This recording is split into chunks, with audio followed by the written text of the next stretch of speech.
औरंगजेब वाले बयान पर अबू आजमी ने जारी किया स्टेटमेंट। महाराष्ट्र की राजनीति में छिड़ गई भारी बहस।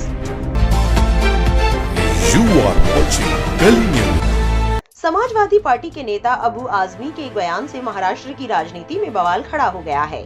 आजमी ने कहा कि वो मुगल शासक औरंगजेब को क्रूर और जालिम नहीं मानते। सपा नेता ने कहा कि इन दिनों फिल्मों के जरिए मुगल बादशाह की खराब छवि बनाई जा रही है। उनके बयान पर महाराष्ट्र के उप मुख्यमंत्री एकनाथ शिंदे ने तीखी प्रतिक्रिया दी है। पिछले दिनों विकी कौशल की फिल्म छावा रिलीज हुई। ये फिल्म 17वीं शताब्दी के मराठा शासक छत्रपति संभाजी महाराज के जीवन पर आधारित है। संभाजी को मुगल सेना ने प्रताड़ित करके मार डाला था। ये पूरा विवाद इस फिल्म के आने के बाद फिर से शुरू हो गया है। आजमी महाराष्ट्र के मानखुर्द शिवाजी नगर विधानसभा क्षेत्र से विधायक हैं।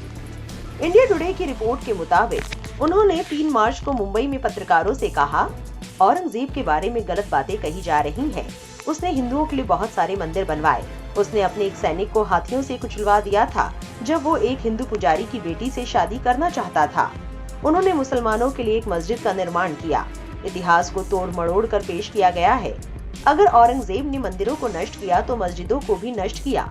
अगर वो हिंदुओं के खिलाफ होते तो 34% हिंदू और हिंदू सलाहकार उनके साथ नहीं होते।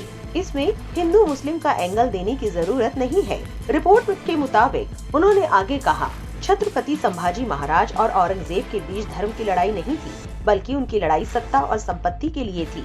आजमी ने कहा कि अगर कोई इस लड़ाई को हिंदू मुसलमान की लड़ाई कहता है तो वो उस पर भरोसा नहीं करते। आजमी के इस बयान को लेकर महाराष्ट्र की राजनीति में भूचाल आ गया है। शिवसेना यानी शिंदे गुट के प्रमुख एकनाथ शिंदे ने सपा विधायक के बयान का कड़ा विरोध किया और कहा कि उन्होंने एक बड़ा पाप किया है। शिंदे ने कहा, उसी औरंगजेब की तारीफ करना जिसने छत्रपति संभाजी महाराज को 40 दिनों तक प्रताड़ित किया, उनके नाखून उखाड़े, उनकी आंखें निकाली, उनकी खाल उतारी, उनकी जीभ काट दी, ये बहुत बड़ा पाप है। अबू आजमी को इसके लिए माफी मांगनी चाहिए।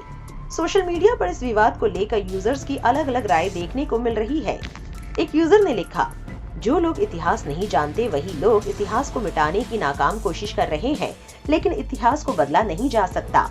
एक और यूजर ने कहा, मैं आपकी बात से सहमत हूँ, लेकिन औरंगजेब की तरफदारी करने की क्या जरूरत, वो मुगल था, आप हिंदुस्तानी। एक और यूजर ने लिखा, ये लोग अपना एक इतिहास बना रहे हैं, वो भी काल्पनिक। फिल्म में दिखाए गए सारे पात्र काल्पनिक है। एक और यूजर ने लिखा, क्यों लड़ रहे हो रे, मुगल, राजपूत, मराठे सब सत्ता के लिए लड़ते थे, कोई किसी का सगा नहीं था, सबको सत्ता से प्यार था। सैकड़ों उदाहरण है, कहा सबने अपने भाई, बाप, चाचा की हत्याएं की थी। एक और यूजर ने लिखा, मुगलों ने अपनी सत्ता स्थापित की, उनके लिए धर्म से ज्यादा सत्ता जरूरी थी, इसीलिए किसी एक वर्ग का पूरा बना देना सही नहीं है।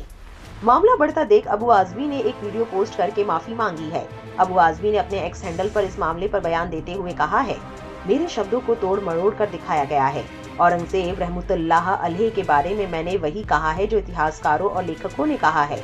मैंने छत्रपति शिवाजी महाराज, संभाजी महाराज या अन्य किसी भी महापुरुषों के बारे में कोई अपमानजनक टिप्पणी नहीं की है।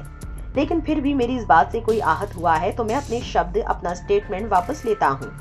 इस बात को राजनीतिक मुद्दा बनाया जा रहा है और इसकी वजह से महाराष्ट्र विधानसभा के बजट सत्र को बंद करना मैं समझता हूं कि ये महाराष्ट्र की जनता का नुकसान करना है। आप इस पूरे मामले को किस तरह से देखते हैं, कमेंट में अपनी राय जरूर लिखें।